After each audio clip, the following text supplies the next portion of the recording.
This title is narrated with virtual voice, computer-generated narration for audiobooks. Grindhouse Cinema History by the Practical Atlas. Introduction. Inside the world of Grindhouse Cinema. Grindhouse Cinema occupies a strange and fascinating place in the history of film. It represents both the lowest rung of commercial movie making and a breeding ground for styles, techniques, and attitudes that would eventually reshape mainstream cinema. To many critics of its time, Grindhouse was synonymous with sleaze, trash, and bad taste. To its fans, however, Grindhouse was a space of unfiltered freedom where filmmakers could show what Hollywood dared not. It was a cinema without polish, but with an energy and immediacy that carried its own kind of artistry. The term grindhouse itself originally described theaters rather than films. In the middle of the 20th century, cities like New York, Chicago, and Los Angeles had rows of small theaters that operated almost non-stop, grinding through film after film, often with double or triple features. These theaters did not specialize in prestige pictures. Instead, they catered to working-class audiences who wanted maximum entertainment value for their dollar. The grindhouse became associated with exploitation films because those were the kinds of films available cheaply and in abundance. Exploitation cinema was never about subtlety.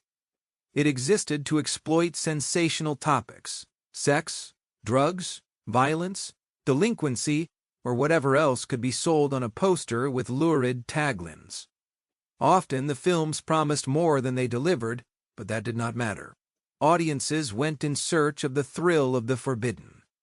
Posters screamed words like shocking, banned, and uncensored, daring moviegoers to test their courage and curiosity.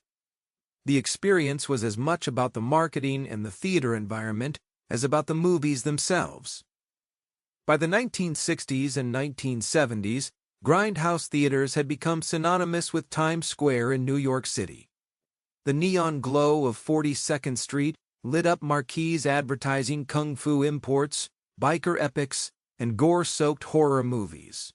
Patrons wandered between theaters, catching double features at one house before moving down the block for a triple bill of sexploitation or blaxploitation.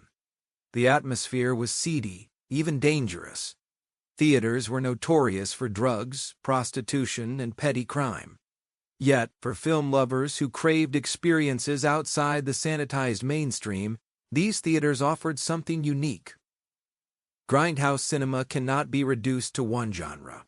It encompassed a vast range of styles and subjects: the nudie cuties of the early 1960s, the rough sexploitation films of the later decade, the blood-soaked splatter films of Herschel Gordon Lewis, the gritty urban crime tales of the 1970s, the blaxploitation boom, the biker gangs, the kung fu imports, and the low-budget slashers that paved the way for mainstream horror. All of them shared a certain rawness, a disregard for polish, and a reliance on marketing hook over narrative subtlety. They were designed to shock, excite, and above all, to sell tickets. At the same time, grindhouse provided a proving ground for talent.